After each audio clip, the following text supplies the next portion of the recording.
Good morning, and thank you for the invitation. We'll just go ahead and get started here. So I was going to discuss three trials, which I think are the most influential and potentially practice-changing.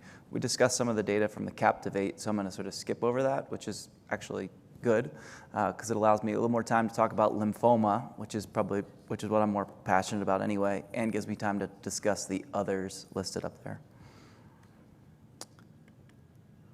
So we'll first start off with an update from the pivotal Echelon 1 trial in Hodgkin lymphoma. So the original Echelon 1 study was published in January 2018 and was practice-changing for many. It showed an absolute difference in modified progression-free survival of around 5% at the 2-year modified PFS, which was 82% versus 77%. And so this update provides some data on the overall survival and some of the other pre-specified endpoints. So here's the study design. This was patients are randomized in a 1-to-1 standard fashion of ABVD versus AAVD for 6 cycles. Patients had a PET scan after 2 cycles of therapy, although this was not a PET-adapted approach.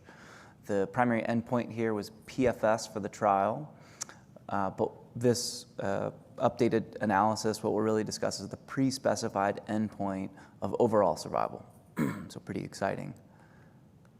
And as you can see here, there were several other planned long-term assessments, most of which we can go over here today. And so here's table 1 of patient characteristics. The 2 arms that you see here were pretty well matched, and there were notably very few adults over age 60. And we see that there were more patients with stage 4 disease, not surprising. This trial was really limited to advanced stage disease. So here we see the main take-home point that we're now at 6 years of follow-up, and we're seeing a sustained survival advantage of about 4.5%, favoring the addition of brentuximab over standard ABVD. And we also see that this is highly statistically significant and correlates with an impressive hazard ratio of 0.59 or a 40% reduction in the risk of death. And so we look at these forest plots from the follow-up data. We'll see first the overall survival, which I mentioned was significant with a hazard ratio of 0.59. In the subset analysis, you see that here that AAVD seems more beneficial in younger patients, and additionally seems more beneficial in those with higher risk disease. In additional subgroup analysis, we see that brentuximab combination seems to show better efficacy for those with stage 4 disease and for those with more than one extranodal site of disease and male sex. And so here we see a breakdown of the causes of death in the trial. There were more deaths from Hodgkin lymphoma or complications of treatment in the standard ABVD arm, suggesting that brentuximab-containing arm was a more effective and safer regimen, which we see and I hopefully showed. Safety also may be improved in this trial, or may have seen better safety in this trial with the use of AAVD due to the use of growth factors, which are really required with the use of brentuximab and sort of relatively contraindicated with bleomycin. And this is just showing that there are fewer secondary malignancies, or second malignancies, were reported with AAVD versus the ABVD arm, consistent with prior reports. And although not a formal assessment, certainly something that comes up in practice a lot, is that it seemed that women were able to conceive more children in the AAVD arm, although obviously we don't necessarily know how many women or partners of male or partners have tried to conceive and were unsuccessful. So sort of don't know the denominator there, but an important information nonetheless. is we're looking at other key adverse effect of neuropathy, which is something that we see quite a bit with brentuximab. And so while at the 2-year mark, nearly 2/3 of patients receiving brentuximab experienced neuropathy, this seemed to resolve in almost all patients. There were still about 17% that still had low-grade, grade 1 or 2 peripheral neuropathy, but good to know that this is, for the vast majority of patients, something that's resolving over time. Oh. And so some take-home points from the Echelon 1 study. We see, excuse me, that this is the first study to show an overall survival advantage in any setting for Hodgkin lymphoma in decades, which is super exciting, and really confirmed the early encouraging data on the PFS benefit that we saw presented previous ASH. The benefit, other important points, the benefit seemed to be most pronounced in younger patients and patients with higher risk disease and higher IPS, which is a good thing. And the safety data was really in favor of brentuximab containing regimen with fewer deaths due to treatment and Hodgkin and fewer secondary cancers. And certainly the most common side effect that we see, peripheral neuropathy, mentioned, although common, is something that does seem to resolve with time.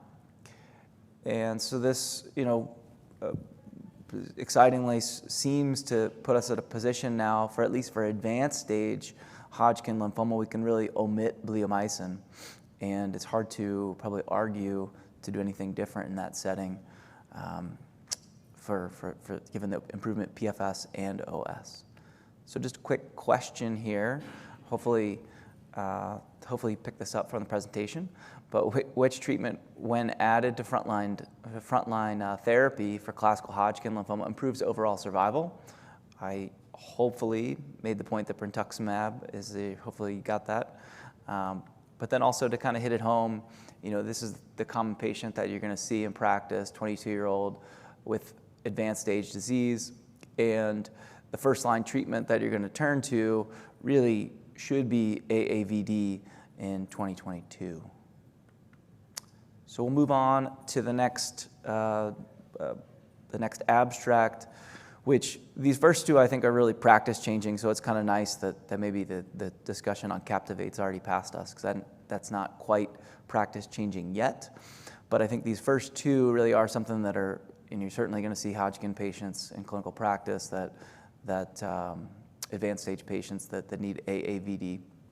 And so the SHINE data was also really exciting study in mantle cell lymphoma, because I think it's potentially practice changing as of right now as well.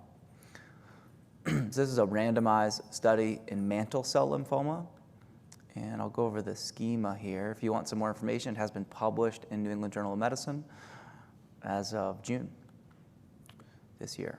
So this is the SHINE study. It's a phase 3 study that was really for unfit or older mantle cell lymphoma patients who are not transplant eligible. So just to keep that in mind, that this is really transplant ineligible population here in this study. And they enrolled a very impressive N of over 500 treatment naive older patients who were treated with either, with the standard 6 cycles of BR, which is the green bars. Oops, I clicked a little too fast. So the green bars, thanks. Sorry, I'm getting over COVID as of a month and a half ago. Can't stop coughing still. So 500 patients that were treated, older adults, again, transplant ineligible. In the green bars on the bottom, you see patients that were treated with BR, followed by maintenance Rituxan for 2 years. And then the top experimental arm, ibrutinib was added, really until progression or toxicity. And so here you see in table 1, the baseline patient characteristics, without really any obvious differences to my eye. We see a median age of 71 So again, older patient study with about a fourth to a third that were over the age of 75. And half of the patients had an intermediate risk by MIPI, and only about 10% had TP53 mutations. Excuse me.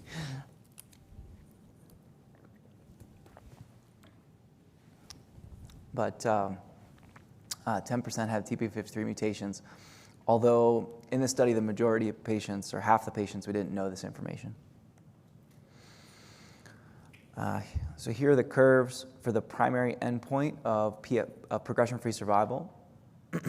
And you see in the experimental arm, the ibrutinib-containing arm with benda-rtux, which is shown in blue, at a median follow-up of 7 years, these curves seem to clearly separate with an improved PFS in the benda-rtux ibrutinib arm.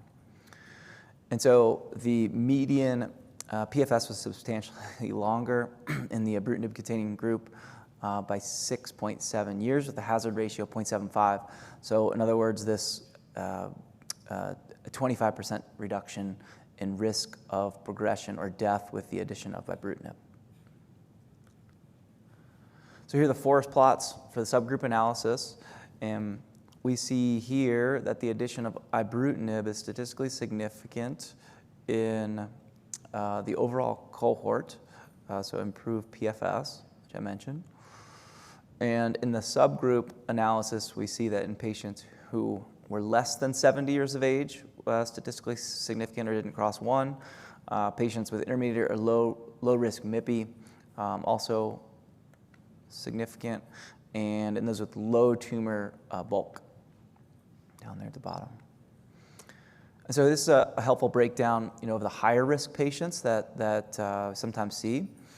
And one of the things that I mentioned is that we didn't really know the TP53 status on about half of the patients in this trial. So to take that for what it's worth.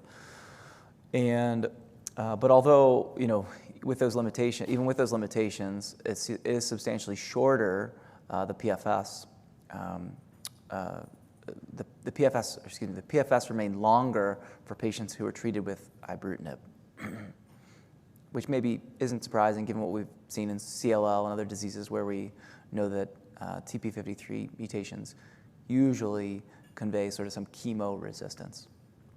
So here's the waterfall plots for adverse effects with the ibrutinib containing arm in blue.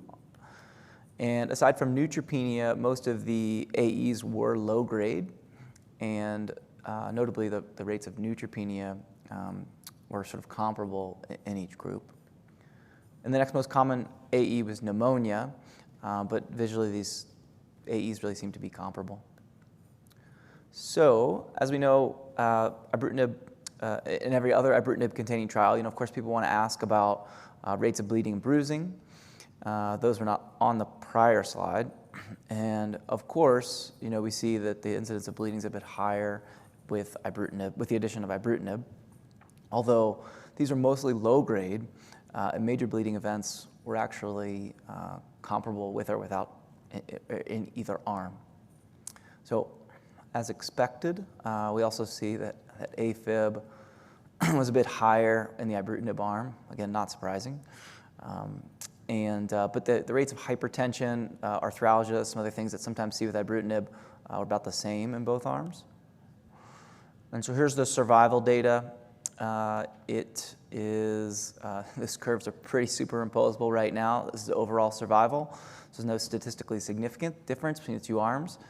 And the breakdown of deaths that you see here would maybe indicate that there were less deaths in the ibrutinib-containing arm due to progression, and but more overall deaths, or more treatment-related deaths in the ibrutinib cohort. If you can see those sort of two differences between the arms there. Although in the overall cause-specific survival analysis seemed to indicate that improved survival with the use of ibrutinib.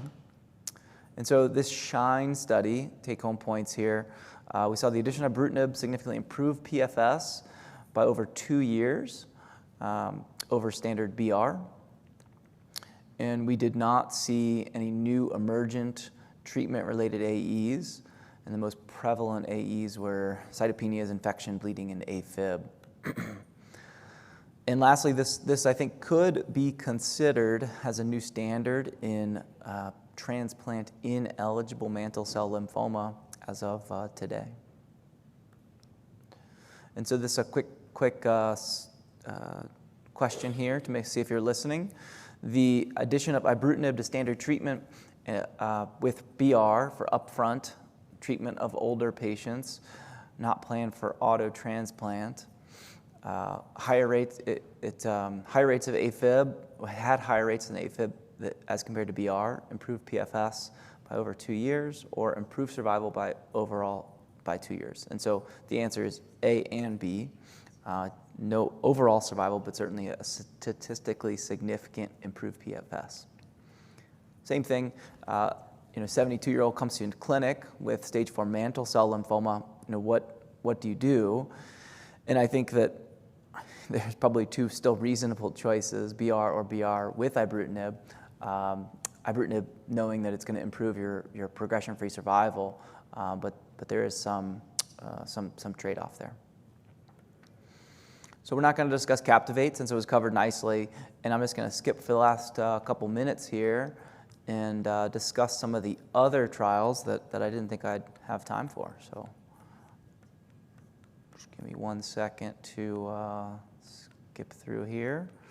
And so these are a couple other selected abstracts that I think are useful for you all and probably relevant to the patient population that you see every day.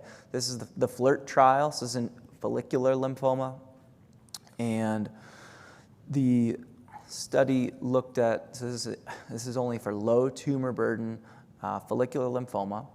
And they randomized people to either getting 4 weekly doses of Rituxan, and that was IV Rituxan, or 1 IV dose of Rituxan followed by sub-Q, so a total of 4 weeks, and then they get every 2 month, sort of a shortened abbreviated maintenance schedule compared to what's been published, the 2-year maintenance schedule.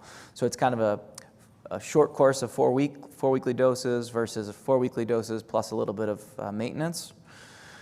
And what the authors showed here is that the little bit of additional maintenance therapy, those 4 additional doses, seem to improve significantly the progression-free survival. Also improved correspondingly time to next treatment. And they thought that this was a clinically meaningful outcome and feel like this could be considered as a new standard for low burden follicular lymphoma, a total of 8 doses of Ritux. Quickly, a couple CAR-T abstracts that you can certainly look up or discuss with me later if you'd like. But the 3 sort of most influential CAR-T trials, one is this pilot study, which I think is maybe an important one to keep in mind in these patients that you see in practice, is this was a trial for transplant ineligible patients. And really to summarize, the responses and outcomes are very similar to sort of what we see that we observed in the transplant eligible patients as well. Saw some additional follow-up in mantle cell lymphoma with CAR-T, which is also encouraging. And then with axicell, we saw that there was a nice abstract about race and ethnicity, and that patients don't do necessarily better or worse, or certainly don't do worse based on their race or ethnicity.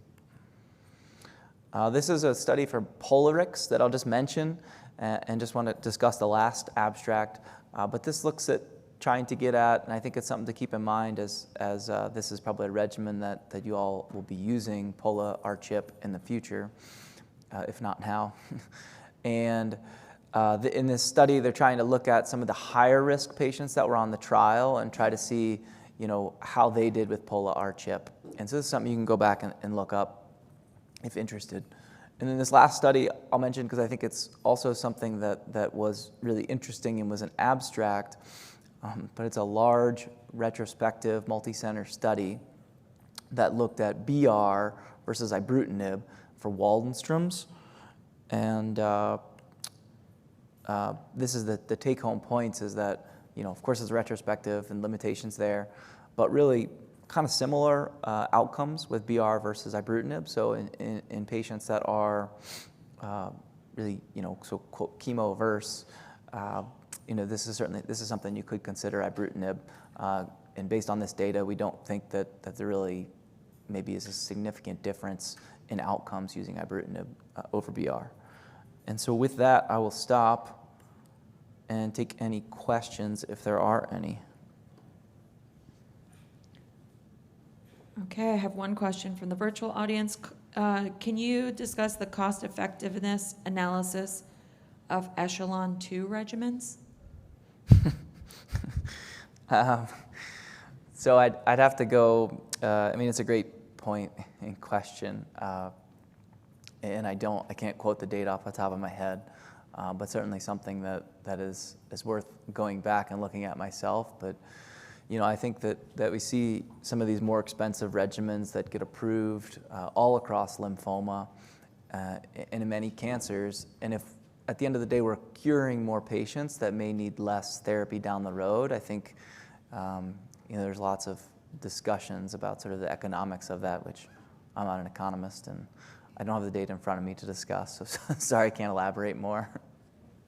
But it's a good question.